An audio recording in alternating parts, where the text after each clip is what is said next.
So I'm just going to start with the show, guys, with a quick message. Something, yeah, pretty hectic happened. News happened from my side this morning, and it might not be associated to this particular channel, but it is something that's very important to me. And I just want to just make a quick, just have a quick word about it. Um, I know I've spoken on this channel a lot about me doing judo in the past and using a lot of the mentalities that I've learned there to try and um, speak about that and add it into the games and my analysis of different things with regards to cricket as well. Um, Someone who played a pivotal role in my life in judo recently passed away, and I got the news this morning. Um, Sensei Lorraine Job was someone that was a big influence in my childhood and big influence in my life. And for a very long period in my me coming back from Holland, of course, continuing judo over here, she was a massive part of my development as a kid. Taught me a lot of life lessons, even how to travel. She was always my mother on tour. She was a powerful woman, a smart woman, hardworking, selfless, sacrificed so much. You know, you talk about transformation in cricket, and you talk about things in cricket where we need this development and we need people to care. She cared, selflessly did things for the community, for the less fortunate, for so many people in her life, in her surroundings, and people that she didn't even really need to put the extra mile in for, she did. And she from looking after people with regards to disabilities, having basically leading an entire team um, as well in at the Paralympics, etc., and doing so many things for underprivileged kids in the past. So I just want to say rest in peace to her and thank you for everything that she's had an influence on my life, and we only wish her the highest place in heaven, of course. So just wanted to make that out at first and give a couple of words just to say that. I'm sure her husband and her daughter will miss her dearly, like we all will. But let's get straight into it. Not the greatest end of the weekend for me, really. Definitely not. Obviously Manchester United losing. I really thought that, it's going to be something different this time around with the team as well. So that's put me in another bit of a depressive mood. So yeah, I'm not in the best of moods. Yeah, I've sent out the link to everybody, so that they can join us on the show as well and come have their say. If you guys want to join the podcast show, this is more a little bit laid back, and that this is about us just having conversations with the fans and everybody that is available as well. Yeah, so I made the title "Learnings from the UK Tour" because I think this UK Tour was very important for South Africa in general. Not only the games that they played in England, but also the games against Ireland. Um, those are things that are really very, very, very important. Um, to see different aspects of South Africa's game that was outlined here.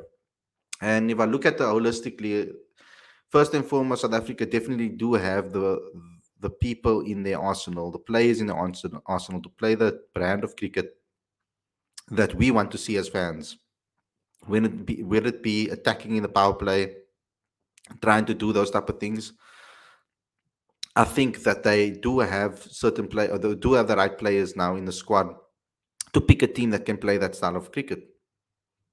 Now, they haven't necessarily done it consistently, and especially they didn't do it against Ireland, because I do think that Riley Rousseau is pivotal in that style of cricket if you want to play that style. He plays an integral role of the way we want to play and going forward. So I do think that we need to find ways that extra bit of clarity and consistency at the top of the order when it comes to selecting people. Um, like I would have liked to, for example, see Riley Rousseau maybe open in this particular series, so that we can see that he can do it in case there is a problem with the openers, which has been the case. We've struggled to find a consistent opening partnership that are both players firing and building good partnerships. That hasn't necessarily happened for South Africa in white ball cricket consistently enough. Um, we always had one or the other when it comes to players performing. This time around, it was Riza Hendricks that stood out as an opener, and he was the guy that really stood out and really showed what he can do, and basically almost you could say revived the faith of the fans in him.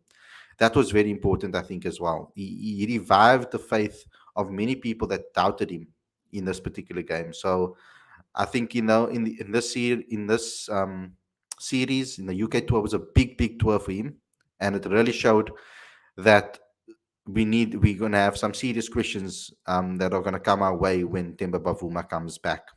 Me personally, I don't think Temba has done enough to cement a place as a player in this team. He's done enough as a captain, I feel. I do think he's a strong captain and he brings a team well together and he thinks well on his feet and he improvises well. But as a batter at the top of the order with what we need, I don't think he has put in enough, or he hasn't put in the performance that are reflective of the style of player that we need at the top of the order. And I think that is a problem that they need to address. It's going to be massively disruptive if Timber comes back and starts immediately, in my opinion, especially with the results that they have been going our way in the recent games. And also with the fact that we have the likes of Riley Rousseau doing what Riley Rousseau did in this particular series. He came in and he started, he hit the ground running almost. I mean, in his second game already scoring a massive score. And in his third game also showing signs of it too. So I would have liked him to prolong it and see him play against Ireland too, but they went with Rassi, who also struggled, and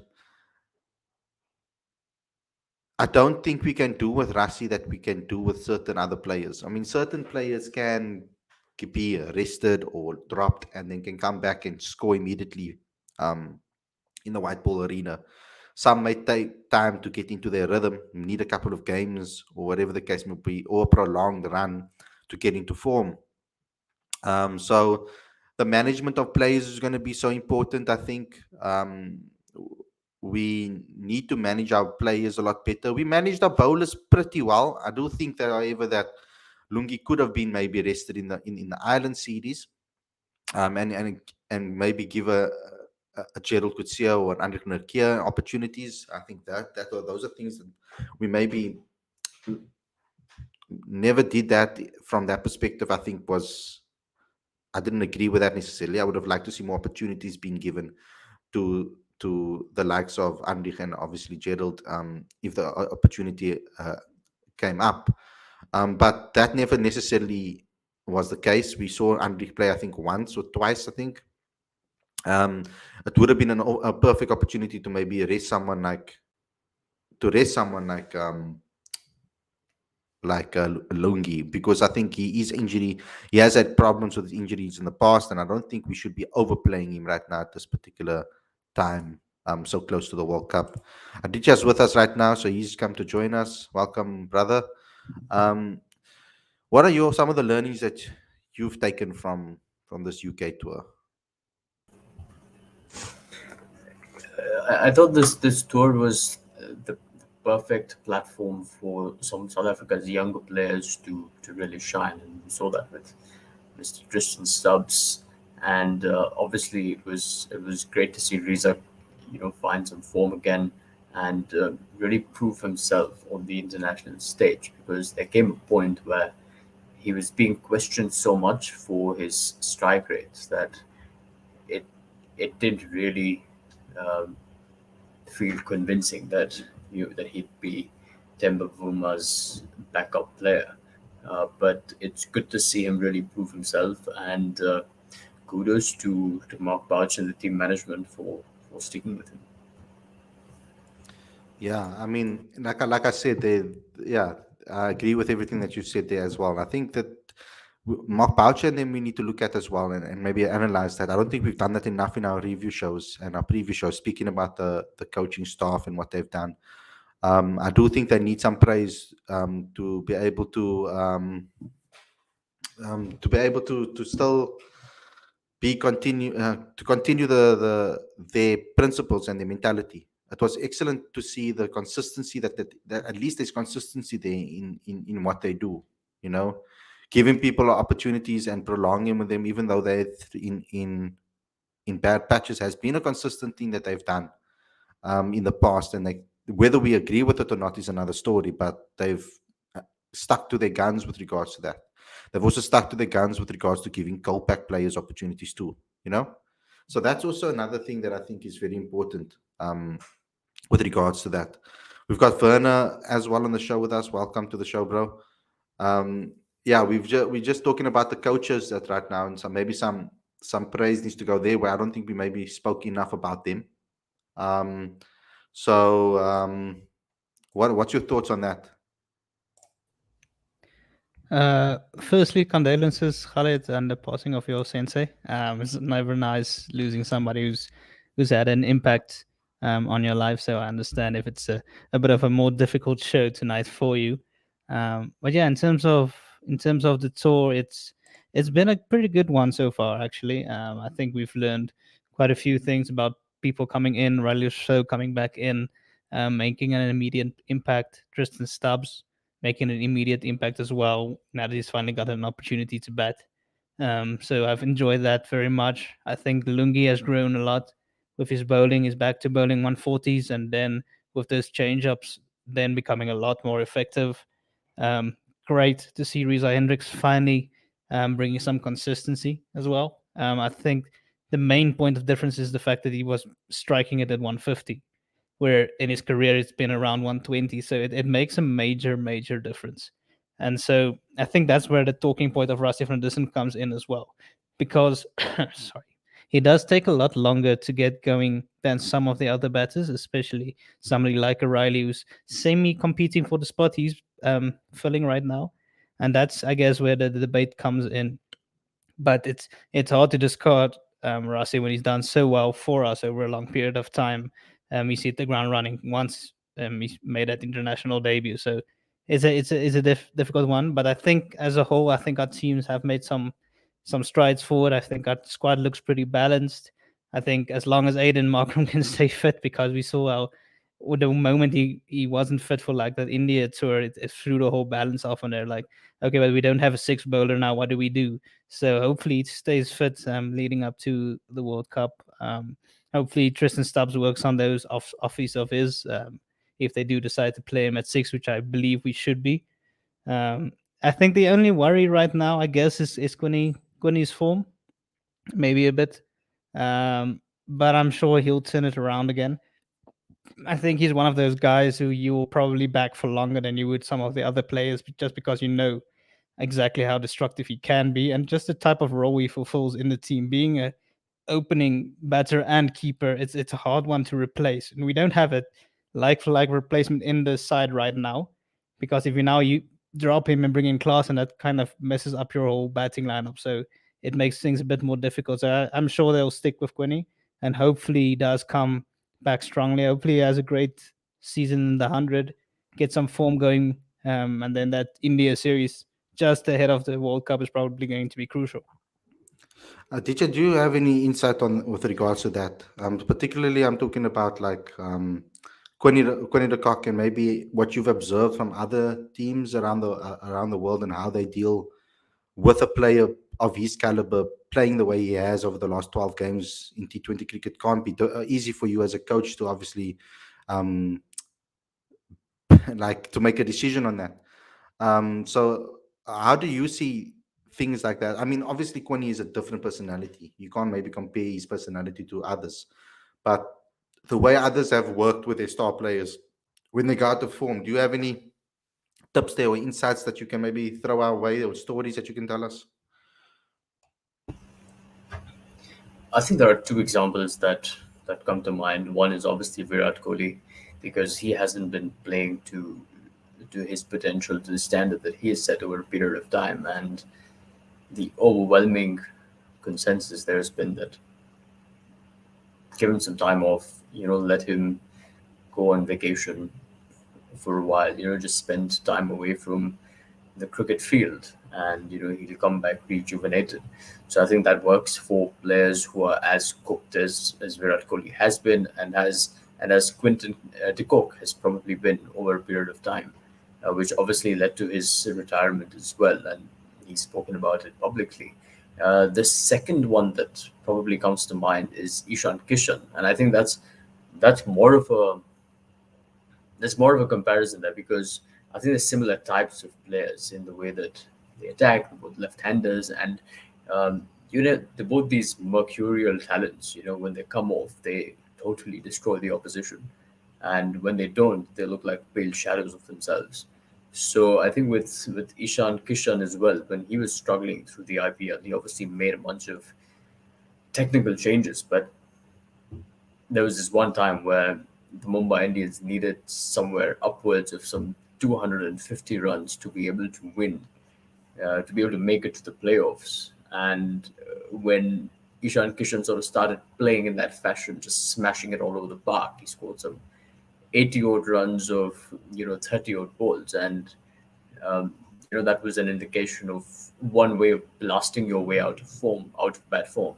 And maybe Quinton de Kock needs that, or maybe Quinton de Kock needs a bit of a break from cricket. It could be either, but at the moment, it doesn't seem to be that technical deficiencies are causing his downfall. Well, Werner, the positive out of the tour is that the depth that we have.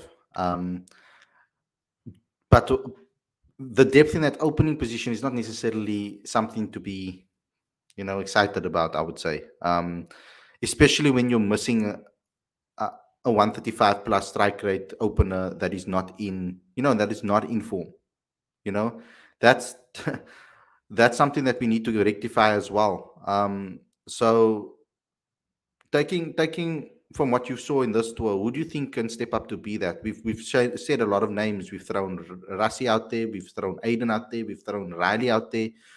Who do you think would be the most natural replacement if something happens to Quinny, or they decide to drop him, or something happens to him, if he picks up an injury or whatever the case may be, if he's not available? Who do you think can take that mantle as the opener?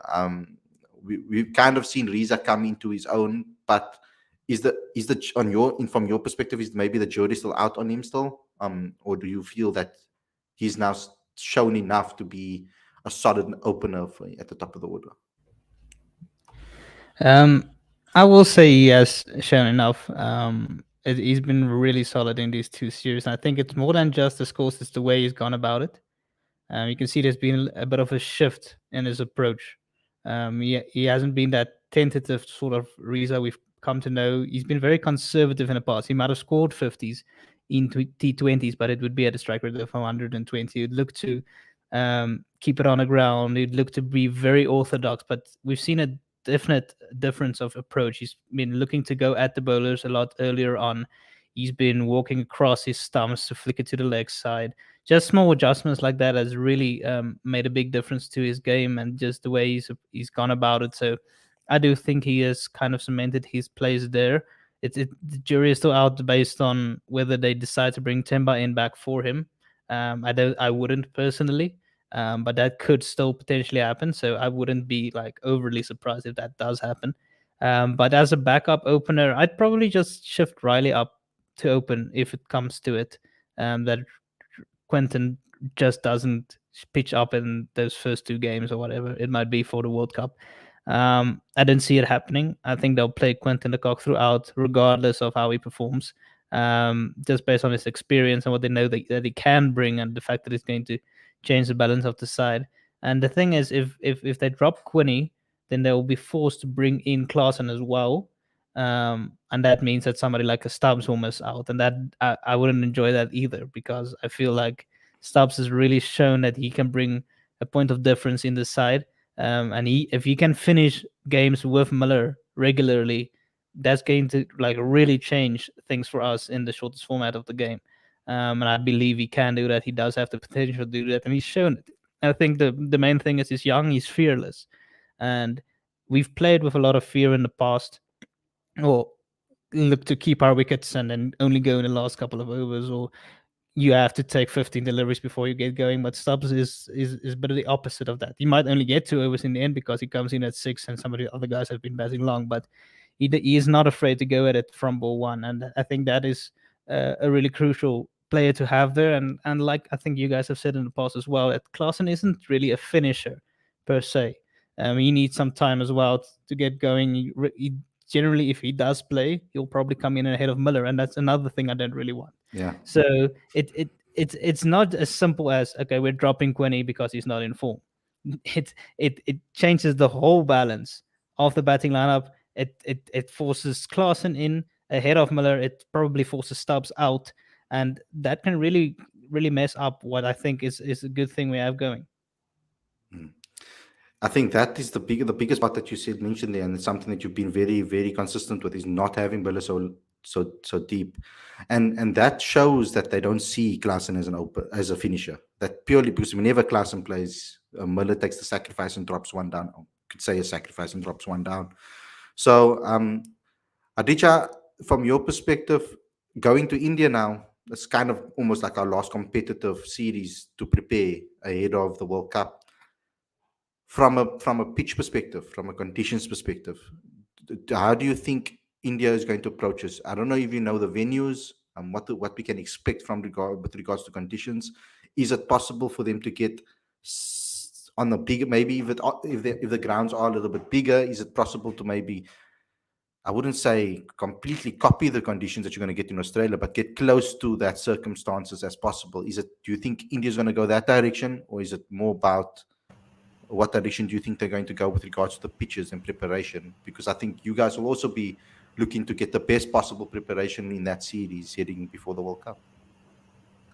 Yes, but I do think that it's not going to be very different compared to the series that South Africa and India played just a short while ago, and I don't think it's going to be exactly the same as Australia. Obviously, that's going to be different. And quite honestly, I think in a World Cup, your mindset is also different, right? You want to go in with as much confidence as possible, irrespective of the surfaces that you've prepared on.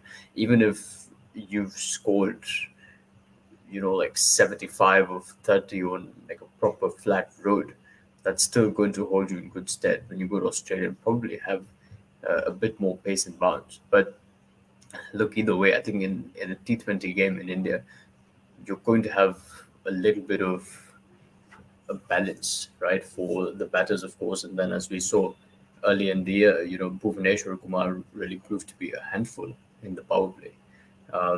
So I think it's going to be similar. Is it preparation for South Africa going into the World Cup? Well, maybe mentally. I think in the way that they handle pressure, uh, they might be able to use that series as one way of sort of getting into that state of mind whereby they've confidently managed to either chase down big scores or defend small scores, or they've been able to get all their players in form. I think that's what the series should mainly be used for. But I think more than a conditions point of view, it's a mental challenge for the players going into the World Cup.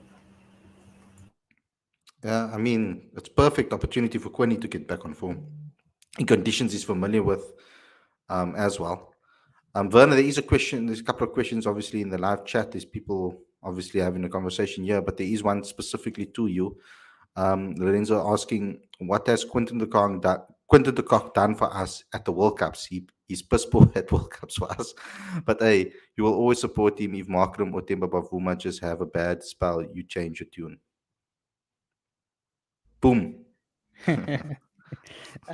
Quentin de Kock has been bad, poor in World Cups, and I definitely don't deny that. And I think I have spoken about it on some occasions, that is something that frustrates me about him, that he hasn't really pitched up when it matters in the World Cups, and there's no hiding behind that or behind his poor form at this stage. And if we had somebody in the side that could be a straight swap for him and is coming in with good form, I would have no queries about bringing them in. Let's say Ryan Rickleton was, for example, in the T20 squad and he was in good form, and we could just swap him in for Quinny, and Ryan Rickleton goes up to open and keep for us. I would be fine with that. That wouldn't be an issue for me. So I wouldn't back into the T for. But the only thing I'm looking at is the squad, the side balance right now. And it's one thing saying yes, he's in poor form, let's drop him, but it's going to have a big effect on the side because we don't have a straight swap. Klaasen is not going to come in and open for us, and if he does, how will that go? Because he hasn't done it before. So that's the only tricky one about that. In terms of Markram and Temba, Temba is a tricky one because I just don't feel that in T20s it's really his forte. I've backed him solidly in tests. I think he's saved us on multiple occasions. He's been fantastic in the last couple of years. So I back him in the test side, even in the one day side. I feel he has the game for the one day setup as well. And I also think he's an excellent captain. But in T20s, it's just a different type of ball game. I don't feel a captain has that massive type of impact that I would vouch for him to come in solely based on his captaincy if his batting isn't better than the other guys that are currently in the side. And Markram, I've always backed him in the T20 since he started because he's been excellent. I mean, he's averaging over 40, striking at over 150. He's probably the first guy I would have in the side, especially because he brings that balance that we lack if he's not there. Um, but there's a reason why I sometimes say that I don't know about this or even ODI is because he just hasn't been good enough in those formats thus far. He started off like a bang in test matches, and I was like, yeah, this is the guy taking us forward in the opening position, and he did very well. But he went totally off the boil, and he's come back a bit. Then he's gone off it again. He just hasn't quite found it yet. I still think he's good enough to play all the formats. I don't doubt his talent. I don't doubt what he is capable of doing. But I think it's just a bit of a mentality type of thing for him, especially in ODIs. It feels like it should come natural to him. He dominates in, let's say, cricket for the Titans. He dominates T20 internationals now, and in the IPL, he did quite well as well. So it feels like it should be not that much of a mindset set shift. But he just hasn't quite found the pace to bat at yet. But I think now that he's coming in at 4 in ODIs, he might just get there. And I think it might be the way for him in tests as well. I expect him in the test series to probably play now that Bavuma's injured. And I think what I would like to say, see personally, is sorry, him taking sort of a Johnny Bairstow approach in that middle order. If we can lay a foundation between Arvin, Algar, and KP, Keegan Peterson, then I do feel that maybe, just maybe, he can play that type of role where he takes the attack to the bowlers, put some pressure back on them. Maybe you'll bowl a couple of overs in test matches. I don't rate his bowling that much. I think he'll run through his side, even on a deck that's turning square. But in terms of batting, that's the way I would go. I don't think he needs to be too much in his head. I think sometimes he does overthink it a bit, and that's probably what gets him out more cases than not. But I do still see a future for him in all 3 formats. He just needs to get himself there. He has the talent, and I want him to succeed.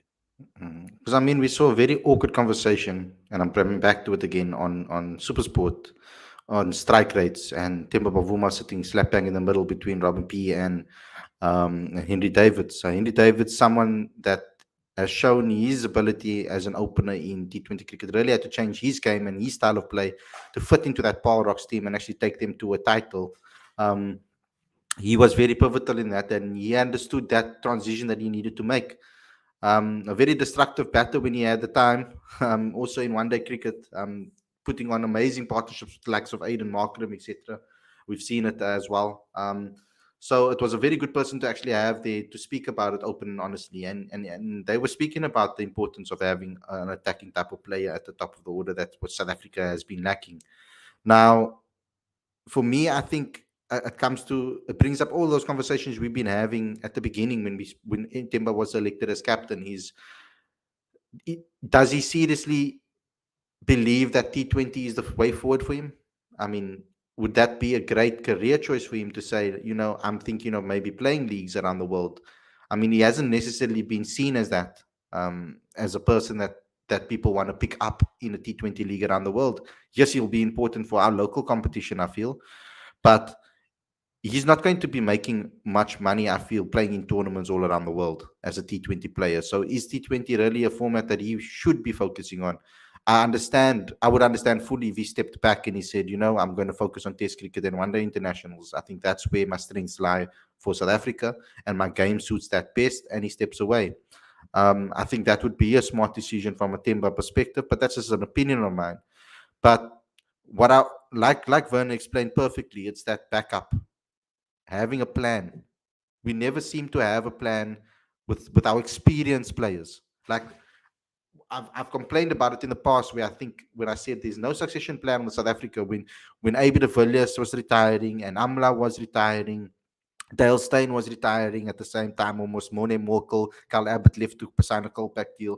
There were loads of Vernon Philander almost a year, a couple of years later, some of the other guys. Faf du Plessis obviously leaving the game as well.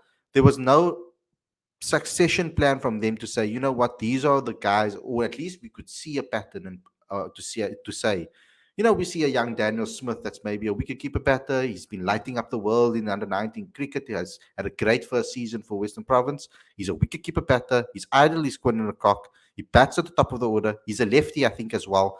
Why don't we play him why don't we take a chance on him and say, you know, this is the backup for Quinny if he's not available. Um, Another being a little bit adventurous and maybe thinking about it because of Tristan Stubbs maybe being a backup keeper. The fact that they tried it with David Miller they should have more incentive to try it with someone like Stubbs. You know what I mean? Than David Miller for me, in my opinion, which they did in the past. I do understand some people might think, you know, how long has he been playing as a keeper? Maybe that's not the right decision to make and all of those type of things. And I understand that point of view as well. But to have a great succession plan like that is important. At least in the all-rounders position now, we can kind of see that we have some sort of balance that is is really starting to formulate itself, like with regards to Janssen and Antile being backups to maybe Wayne Parnell and Dwayne Pretorius. So our bowling depth is getting better and better. We're strengthening that, but our batting depth, other than those 7 that are here, and you look beyond that 7, I get a bit worried because we have key players now coming on form in those key positions, but I don't feel that there is enough backup with regards to the opening spot. I'm worried about that. And like I said, not having a actual replacement for Quinton de Kock is a problem, I feel, because I think too much changes when you bring in Heinrich Klaassen as a keeper. Too much changes to the lineup, in my opinion. Unnecessary changes happen and shuffling happens. That doesn't need to happen when he gets selected and put in that middle order. So that's where my concern is with regards to that. But Aditya, do you feel that most people in world cricket have that issue? Because there are all teams go to those cycles, I guess, where they have these superstars and then they struggle to replace them.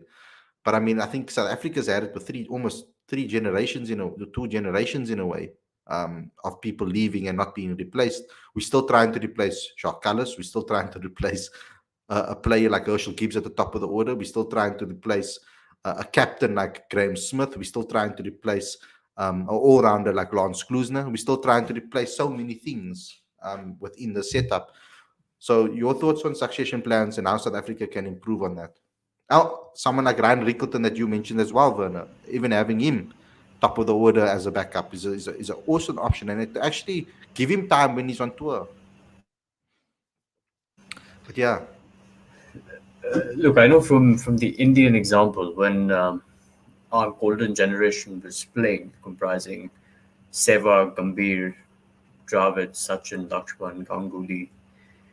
You know, there was that emphasis that someday these individuals are probably going to retire, and you know there should be some sort of plan in place whereby the transition is not particularly rocky. And I think India were able to achieve that with Pujara, Rahane, Kohli coming in and Murli Vijay at the top of the order. Um, I think there will be a period where there might be a degree of inconsistency, and I think that is to be expected with any international side, right? You're never going to have a real sort of seamless transition. Uh, but having said that, you know, sure, probably South Africa was probably at the receiving end of a situation that they couldn't really help themselves because they had so many once in a generation players play at the same time that it sort of becomes difficult to replace. I think they're the same problem that Australia did, because Herschel Gibbs is a once in a generation sort of player. You can't really replace him overnight, or you can't even be looking for that same skill set because he was a natural. Similarly, Graham Smith's leadership, Faf du Plessis' leadership like that. AB de Villiers is also once in a generation sort of talent. He can't be replaced as such. But having said that, it is imperative for team management to be cognizant of these issues, and um, that's why I think on shows I've been saying repeatedly that bench strength is important and it should be tested frequently. And a lot of tours where I felt like South Africa could have played players that normally don't feature in their first 11 would have benefited from those tours, like the one against Bangladesh, perhaps, or like we'd spoken in that test series uh, when a lot of players had left for the IPL. I thought that was a fantastic opportunity to test players like Ryan Rickenton, who got an opportunity there. And that's how I feel like South Africa can blood new talent. But succession planning is important. Even your best players are not going to have those 20-year careers that previous generations might have had. Werner, I want to get your thoughts also as well on the two spinners, because it seems like South Africa sticking to that Keshav playing both Keshav and Tabraiz in majority of matches that they play, regardless of what the conditions are trying to show them. I guess in T20 cricket, you can take a risk like that because every time a spinner bowls is an option, of taking a wicket. Dependable, obviously, if they can get the accuracy right, because we can see if they miss their marks, you can get trouble, especially on smaller grounds like we saw in Bristol in that first game against England. But the two all-rounder slot, I think, playing both, for me, that seems our strongest option with regards to balance. I'm having Wayne Parnell and Dwayne Pretorius both playing consistently. Um, do you think that maybe Keshav's holding one of them out of the team of being picked continuously? And do you think South Africa should persist with this two spinner role and or maybe think about rotating Wayne Parnell and Keshav rather as an option in that eight role? Yeah, it's a tricky one. I have said in the past I wasn't a fan of Keshav being captain in the shortest format, because it took away that option. But in the same breath, he's done quite well. In kind of a holding capacity. He hasn't conceded a bunch of runs generally. Here and there, he's gone for a bit, but most bowlers do in T20s, and he's combined very well with Shamsi in most games. And I think even though Australian pitches probably won't be as conducive to spin bowling, it is big grounds, and that does play into their hands because obviously in T20s the batters are going to take on the spinners regardless of what the situation is, and that will bring in opportunities. So it's a tricky one. I like the two all rounder option. I feel it gives us a bit more batting depth. And I feel like both of them bring different options. Wayne Parnell now also taking a fifer. I feel he's improved his death bowling a lot, and I think that's still something that we are lacking. So having him there at the death as an option as well would be very helpful to us. Um, Maybe even ahead of Dwayne Pretorius as a death bowling option, because even though Pretorius has done it, he hasn't always executed it as well. I felt like Wayne Parnell has been a lot more or a lot more consistent in bowling Yorkers, which is a lot more difficult to get away as well. So I'd like to see both of them play, but it does make it a bit tricky, because I do want to play both spinners as well. And then obviously you have KG and you have Lungi, which probably you both want to play. I'd probably play Lungi ahead of Andrich Norkeer right now in T20s. I feel he brings more variations to the game. I feel he's had a very good run of late. I feel he's probably our best pace bowler at this stage in T20s. In tests, it's maybe a bit different where you want one guy that's really express. Though I feel Lungi is good there as well. So it'll be a bit of a challenge as well, getting the balance right for the test side when that comes up in a couple of weeks. But in T20s, yeah, it's going to be a tricky one. Maybe you do go based on conditions. I know the SUG is generally a bit more favorable for spinners. So maybe there you play Keshav, maybe you come on a track that is a lot quicker and you don't feel like the spinners will have as big of an impact. Then you play both all rounders ahead of Keshav, for example. I'd probably always play Shamsi, even though he can go for runs sometimes. He just brings that type of variation that the other bowlers don't bring, just with his googlies and um, extra flight and whatever he brings. He generally does pick up wickets. And in this format, you definitely want to go for picking up wickets because every bowler in the end is probably going to travel. But if you can pick up regular wickets, that's really what takes the team back. And Aditya, from your perspective, do you think that, because I mean, from the last World Cup, particularly the last World Cup, I feel that we have filled the gaps that we were lacking in that World Cup in certain areas. The bench is looking much stronger, of course, but yeah, South Africa. Do you think that playing the two spinners, where do you sit with that? And Mark Bouch is persistent with that, over picking rather the two all rounders. In most occasions, it's actually the two spinners that take preference over the two all rounders. Okay, okay. To answer the question about the spinners, personally, I think it makes the team a better light.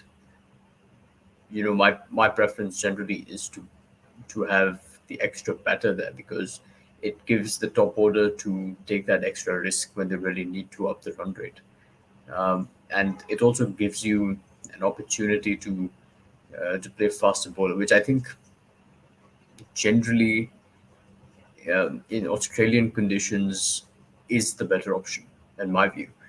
Um, to play two spinners, I think that's a the conditions will determine that selection. You know, and I think that's how it should be, or generally is. You know, with um, with other teams. So, for example, Ravi Ashwin wasn't exactly a regular in the Indian team until the World Cup.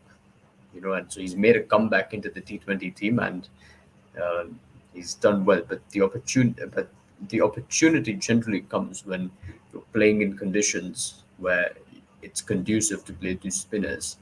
Um, with respect to the question marks that we talked about, I think the two question marks that still remain for me are Temba's return and Rassi van der Dussen, because I think it would be I don't want to reignite that debate as it was, but I think it would be kind of harsh to sort of unceremoniously drop South Africa's most consistent run scorer, and of course those issues with slow starting and things like that are there, but surely there's got to be a solution that doesn't necessarily involve dropping, because it's hard to ignore the volume of runs there.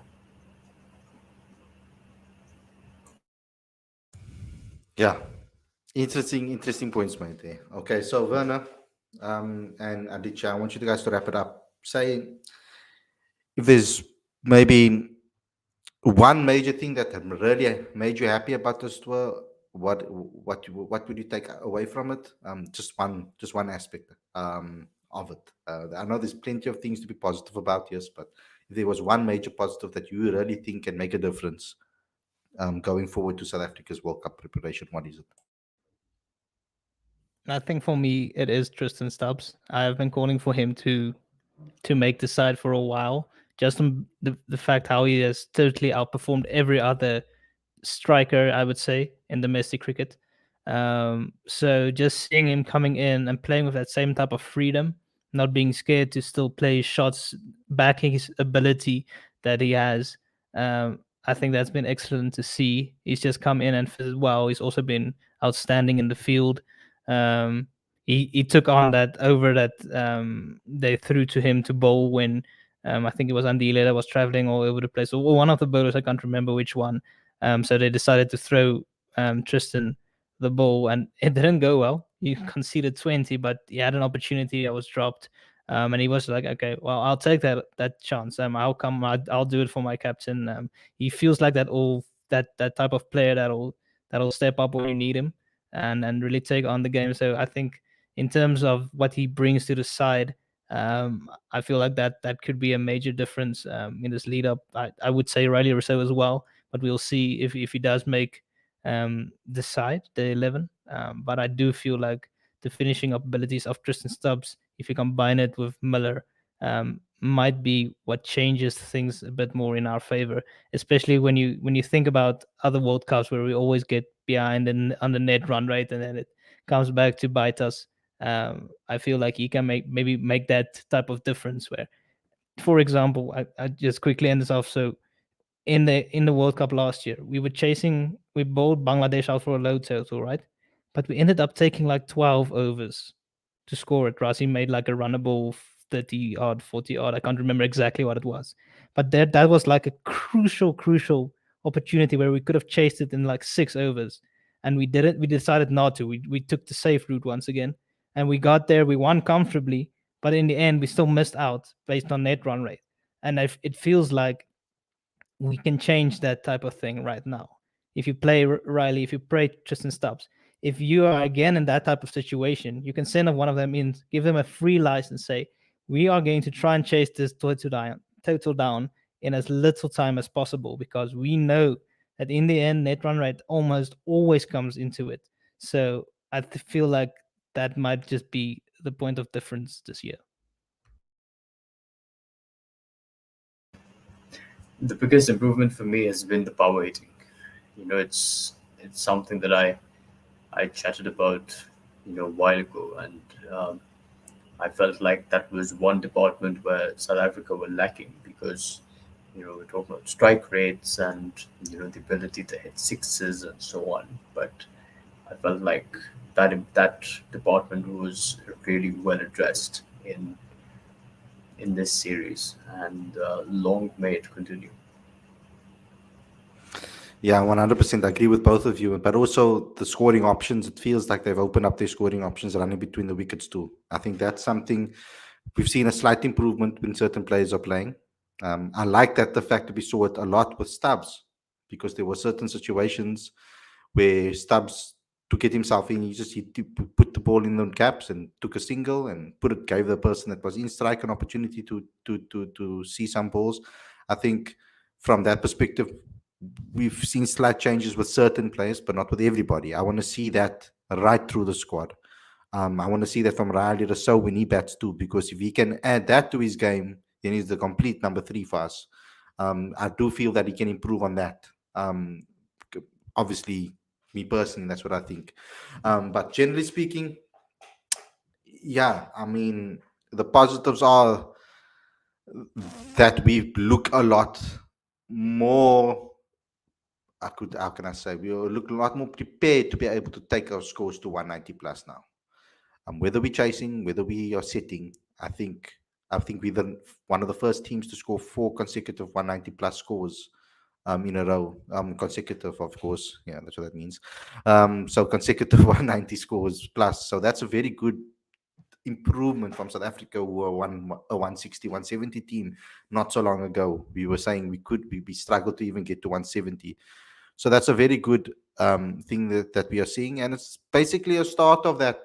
Starting to see the beginning processes of that style of cricket we want to play, this adaptive brand of cricket, or whatever, smart, whatever you want to use as the word to describe it. But slowly but surely, we're seeing more and more of that coming into the fray. So, guys, thanks a lot for tuning in. I hope you guys enjoyed this episode. Don't forget to subscribe on Werner's Face and click that notification bell as well. Also smash that like button and comment and do all of those things. Thanks a lot, Aditya and Werner, for joining me on the show. Like I said, I dedicate it basically I do dedicate it to my late sensei. I mean, I almost feel like I should have done more with that relationship, because it kind of, when my judo career ended, uh, that kind of ended too, almost in a way. Like the relationship wasn't there as much, obviously. It was hard for me to be around that environment knowing what happened to my career so suddenly. So it was tough, but that's no excuse at all. So sometimes I do think about it, and I'm reflecting now this today, thinking about those things. But all we can do now is obviously pray and what I'm going to be doing, at least for the family, as much as I can. But guys, thanks a lot for tuning in, and we'll see you guys again tomorrow with another daily show. We're going to bring some interesting topics, see if we can get some guests in this week, now that it is kind of a little bit of a preparation towards the test matches, etc. We're going to start talking a lot of red ball cricket. That excites me because I love talking about our test game. And we're probably going to see a lot more people also join our shows leading up to this test series, because it's a big series. South Africa looking to do something massive in the test arena as well. But thanks a lot for tuning in, and we'll see you guys again tomorrow with another daily show. Take care, everybody, and enjoy the rest of your week and the last bit of your weekend. Peace.